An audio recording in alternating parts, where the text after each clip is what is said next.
dunia jika tanpa kasih cinta hamba tak berguna. That's it, my arm. You like that? I'll prove that. I have a story to tell. Saya punya satu cerita. Judul ceritanya, mereka mengajar, tetapi mereka sendiri tidak melakukan. I guess you are figuring out where I'm going with this, right? Cerita ini singkat. Banyak sekali orang yang mengatakan hal yang indah, hal yang ingin kita dengarkan, hal yang manis di mulut. Banyak sekali yang menyanyikan lagu cinta yang begitu merdu, lagu tentang perdamaian dan kedamaian, tentang kebaikan dan lain-lain. List goes on as long as we live. Tetapi praktek hidupnya tidak mencerminkan kata-kata, nyanyian, dan perbuatan.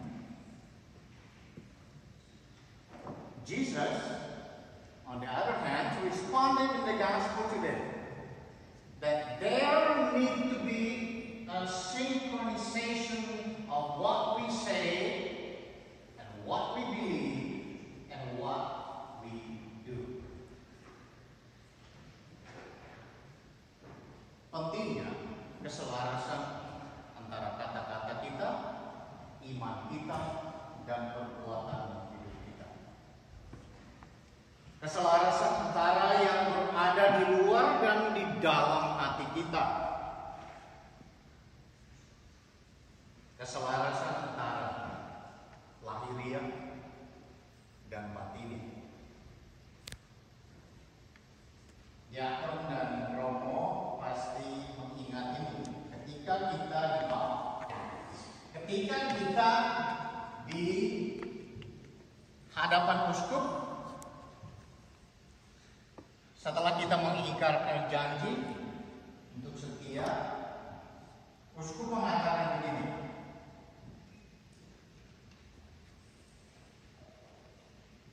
receive the gospel of Christ, whose herald you have been. Believe what you read. Teach what you believe. And practice what you teach. I'm sure the two of you remember that. I love what you do. That's the last part. Every day that we do. Percayalah apa yang kamu baca. Kitab suci. Ajarilah apa yang kamu percaya itu. Dan praktekkan apa yang kamu ajarkan. It's a call. Ini suatu panggilan, ini suatu undangan yang sangat berat. Tanya saja mereka berdua dan saya, pasti sangat berat. Tetapi ini juga untuk kita semua yang menamakan diri pengikut Yesus Kristus. Kita punya tanggung jawab untuk menjadi wajah, mencerminkan kemurahan, mencerminkan kasih Allah itu kepada sesama. Perkataan sang uskup kepada seorang calon diakon ini berbicara kepada kita semua. And it says this, that our actions should preach, not our mouth. And tell others what we believe. Perayaan baptisan yang akan kita lakukan sebentar lagi mengajak kita semua untuk menyaksikan, terutama angguk. Bisa tambah lagi saya cek.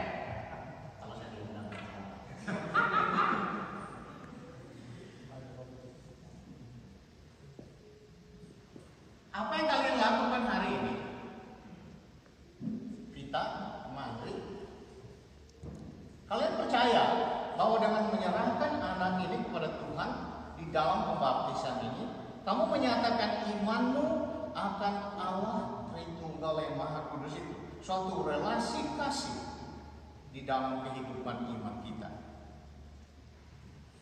Kamu menyatakan keyakinanmu itu, imanmu itu, bahwa anak ini akan diurapi oleh air dan roh di dalam roh Tuhan. Ini suatu wujud nyata, kesesuaian antara kata-katamu dan perbuatanmu. I know it takes 3 years, right, Andre, for you to come and baptize Aiden.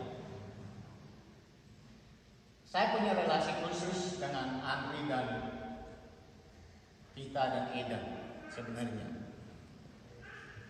Sebelum, before even they conceived Aiden, I have involved in this. Suatu hari saya bertanya ke Lakar bila mereka ingin punya anak lagi. Vita menjawab, "If God's will." Maka saya bilang, "I'll pray for you." And 3 years later, 4 years later, Vita teks saya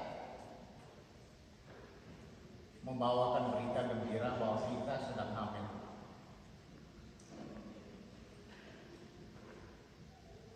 And now it's 3 years later, kita bersama-sama, dan ini salah satu tujuan mengapa kita mengadakan pembaptisan di dalam misa bersama-sama dengan komunitas, supaya seluruh komunitas bisa menyaksikan, bukan hanya menyaksikan saja, tetapi juga bisa memberikan dukungan moral, dukungan spiritualitas kepada keluarga ini, kepada anak ini, supaya bisa menjadi, bertumbuh menjadi seorang Katolik yang sejati. Yesus mengatakan dalam Injil hari ini, "Turutilah dan lakukanlah segala sesuatu yang mereka ajarkan kepada." Yesus meminta kita hari ini, seperti yang Dia minta kepada murid-muridnya pada hari itu, untuk sungguh-sungguh, untuk hati-hati, untuk menelaah apa yang dikatakan para pemimpin-pemimpin agama. Tetapi juga Yesus mengatakan, jangan turuti perbuatan mereka.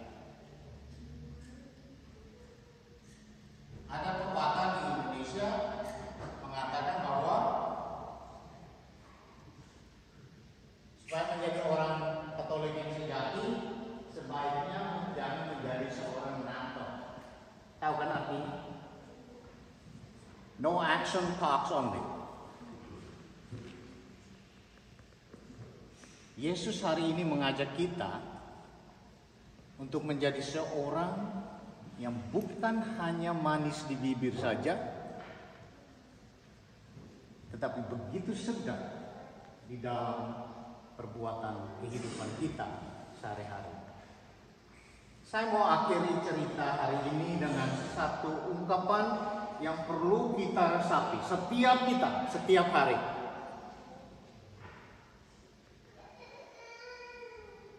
Jesus knows that if our outsides are not informed and not illuminated by our inside, we are no better than the Pharisees, for whom the externals are important. Singkatnya, Yesus mengatakan bahwa akan sangat lebih baik bila kita menjadi orang kudus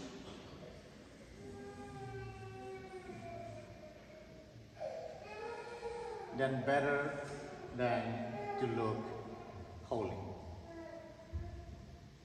It is better to become a holy person, a good person, rather than to look good. and to look holy. That has to start from the inside out. Amen. Saya mau mengajak Bapak, Ibu, dan Wali Baptis bersama-sama dengan seluruh komunitas kita memasuki ritus pembaptisan.